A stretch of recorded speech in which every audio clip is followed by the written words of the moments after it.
স্বাধীনতা দিবসের সকালে যখন ঢাকার আকাশে যুদ্ধ বিমানের শব্দ ওঠে, মাটিতে ছন্দ মিলিয়ে হাঁটে সৈনিকরা, তখন পুরো জাতি গর্বে ভরে ওঠে। টেলিভিশনের পর্দায় আমরা দেখি চকচকে tank, rocket launcher, radar system, বিদেশি যুদ্ধযান, সব মিলিয়ে এক আধুনিক সামরিক শক্তির দৃশ্য।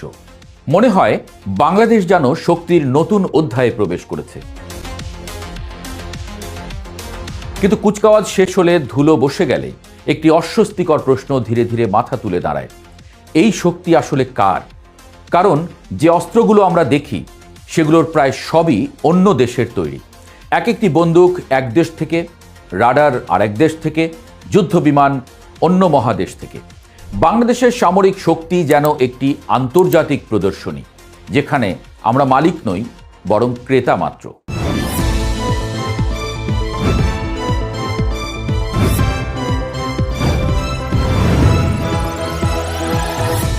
1971 সালে স্বাধীনতার পর বাংলাদেশ জন্ম নিয়েছিল ধ্বংসস্তূপের উপর দাঁড়িয়ে।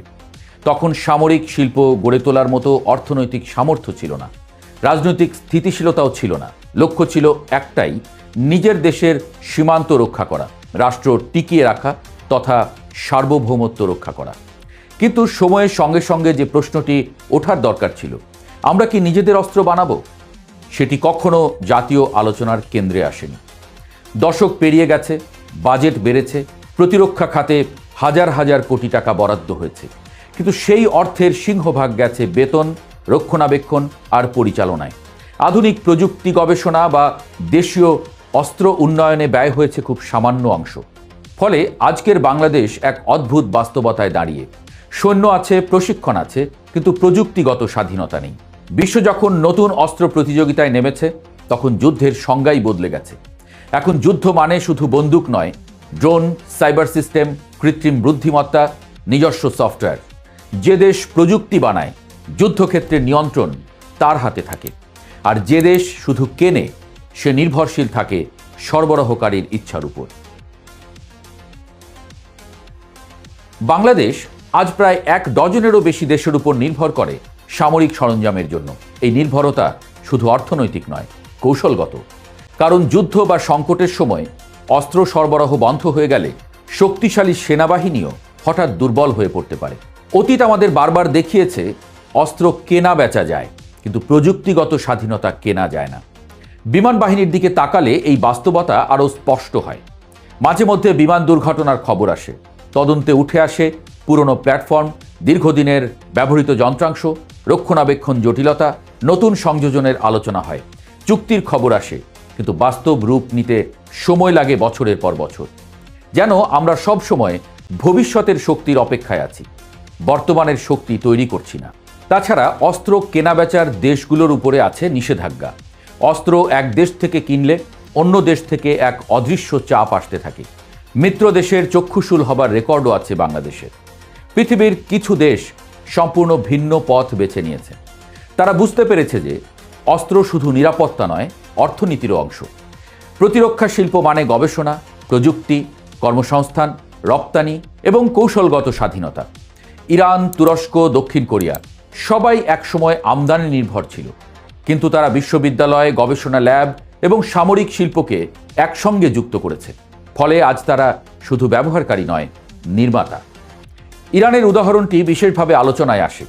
আন্তর্জাতিক নিষেধাজ্ঞার মধ্যে থেকেও তারা বাধ্য হয়েছে নিজস্ব প্রযুক্তি তৈরি করতে।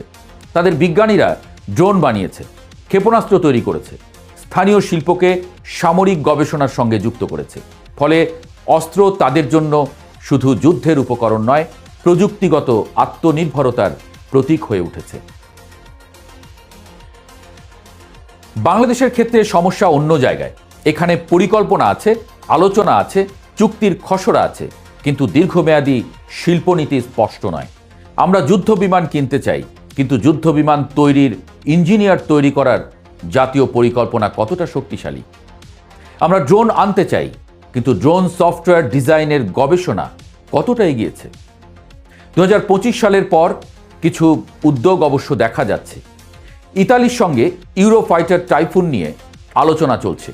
তুরস্কের সঙ্গে অ্যাটাক হেলিকপ্টার ও ড্রোন সহযোগিতা, চীনের সঙ্গে জে-10 সিই যুদ্ধ বিমান এবং ইউএভি উৎপাদনের সম্ভাবনা, এসব পরিকল্পনা ইঙ্গিত দেয় বাংলাদেশ অন্তত বুঝতে শুরু করেছে প্রযুক্তি অর্জনের গুরুত্ব।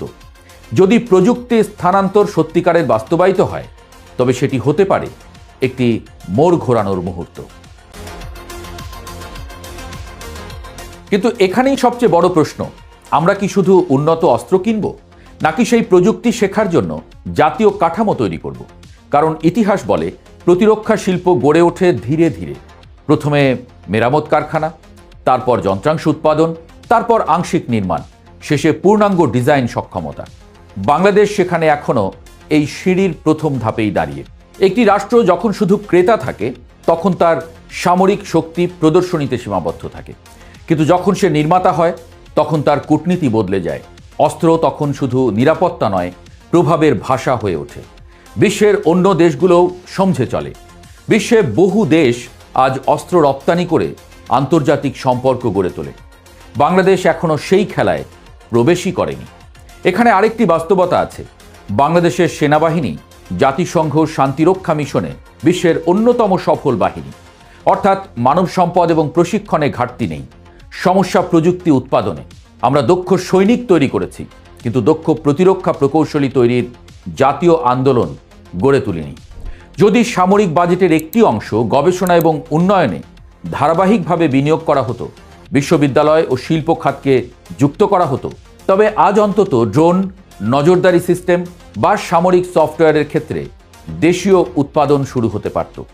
ছোট প্রযুক্তি থেকেই বড় বড় শিল্প জন্ম নেয়। বিশ্ব রাজনীতি দ্রুত বদলে যাচ্ছে। সরবরাহ চেইন ভেঙে যাচ্ছে, জোট বদলাচ্ছে, যুদ্ধের ঝুঁকি বাড়ছে। এই বাস্তবতায় শুধুমাত্র আমদানি নির্ভর সামরিক কাঠামো দীর্ঘমেয়াদী ঝুঁকিপূর্ণ। কারণ অস্ত্র কিনতে টাকা লাগে, কিন্তু প্রযুক্তি তৈরি করলে শক্তি তৈরি হয়। বাংলাদেশ আজ একটি সন্ধিক্ষণে দাঁড়িয়ে। সামনে দুটি পথ।